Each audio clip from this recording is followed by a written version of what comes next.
Assalamualaikum warahmatullahi wabarakatuh. Yang terhormat, Bapak Dr. Andes Mardiono, selaku penguji ujian praktik Bahasa Indonesia SMA Muhammadiyah 3, Yogyakarta.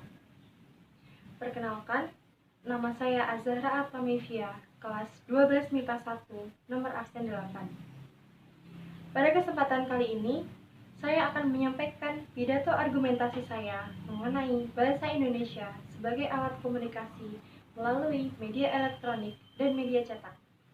Suatu kehidupan tentunya tidak bisa terlepas dari sebuah komunikasi. Di dalam komunikasi juga diperlukan adanya bahasa yang baik dan benar, karena bahasa merupakan interpretasi dari apa yang akan disampaikan oleh komunikator kepada komunikan. Bahasa Indonesia yang baik dan benar adalah bahasa Indonesia yang digunakan sesuai dengan aturan atau kaidah bahasa Indonesia yang berlaku. Kaidah bahasa Indonesia yang berlaku meliputi kaidah pilihan kata, kaidah penyusunan kalimat, kaidah penyusunan paragraf, kaidah penataan penalaran, serta penerapan ejaan yang disempurnakan. Selain memudahkan manusia dalam berkomunikasi, penggunaan bahasa yang baik dan benar juga menjadi alat pemersatu antar suku bangsa yang ada di Indonesia. Dengan adanya bahasa Indonesia, dapat memungkinkan terjadinya kerjasama antar sesama manusia. Hal ini selaras dengan jati diri manusia sebagai makhluk sosial, di mana mereka memerlukan adanya bantuan dan peran dari orang lain. Karena mereka tidak bisa berdiri sendiri untuk memenuhi kebutuhannya. Tidak bisa dipungkiri, dari kegiatan tersebut diperlukan adanya komunikasi. Hal itu menyebabkan adanya keterikatan antara bahasa dengan komunikasi. Pada saat berkomunikasi, kita juga membutuhkan sebuah media. Media massa merupakan salah satu sarana dalam menyebarluaskan penggunaan bahasa Indonesia di kalangan masyarakat. Terdapat dua media komunikasi, yaitu berfungsi sebagai alat penyampaian informasi, seperti media elektronik dan media cetak. Media elektronik adalah media massa yang menggunakan peralatan elektronik dengan tujuan menyampaikan pesan atau informasi untuk berkomunikasi. Masyarakat dapat memperoleh informasi dari media elektronik melalui radio, televisi, telepon genggam, komputer, dan juga internet. Informasi dari media cetak juga dapat diperoleh masyarakat, antara lain melalui surat kabar, koran, tabloid, dan juga majalah. Penggunaan media massa seperti media cetak sudah digunakan sejak zaman dahulu. Hal ini dapat dibuktikan dengan adanya koran ataupun surat kabar yang beredar bahkan sebelum zaman penjajahan.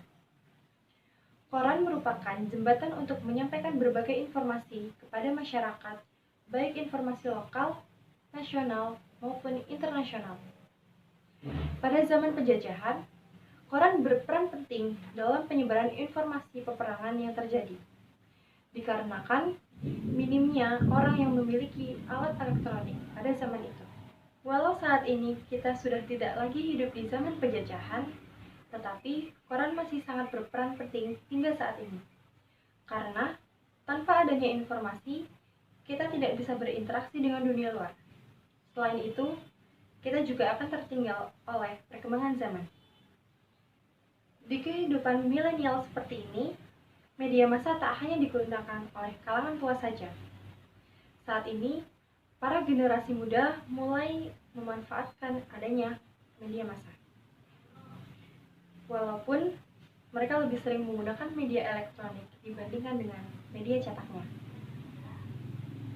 Akan tetapi, hal itu sudah cukup membantu perkembangan bahasa Indonesia untuk dijadikan sebagai alat komunikasi nasional.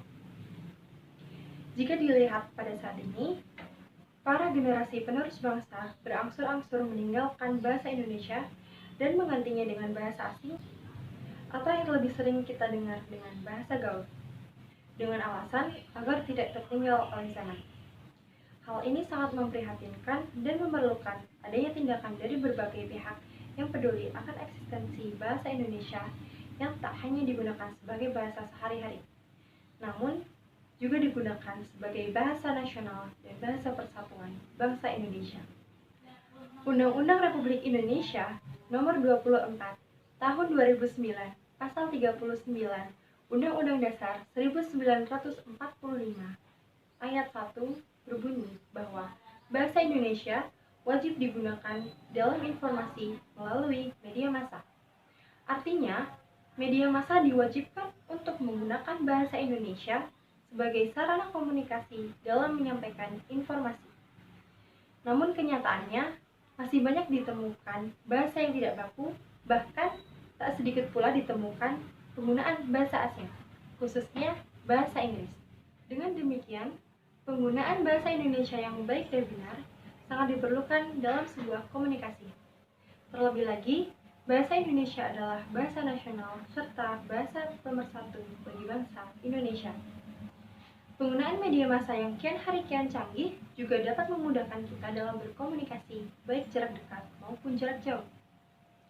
Bahkan, dengan adanya media elektronik yang kian canggih, bisa dijadikan alat untuk mengenalkan bahasa Indonesia ke kancah internasional.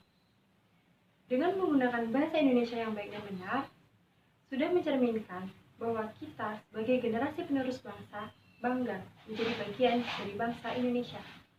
Sehingga sudah sepantasnya kita sebagai generasi penerus bangsa selalu menggunakan bahasa Indonesia yang baik dan benar ketika sedang berkomunikasi. Sekian pidato argumentasi dari saya, kurang lebihnya saya mohon maaf. Wassalamualaikum warahmatullahi wabarakatuh.